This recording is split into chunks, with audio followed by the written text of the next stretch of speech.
Here's how it's gonna go. You have one opportunity to signal to the judges, which are Aaron, Bob, and Dave, that you have successfully cleaned bone. If you feel that you actually have cleaned all the meat off the bone of your chicken, raise your hand, and the judge will inspect it. If you raise your hand and you have not cleaned bone, you are disqualified. All right?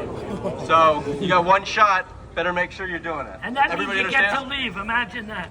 Keep the move, Jack. Get it down. I mean, it's a lot of what you say. All right, hold it. Good fucking game. Okay. Have a winner.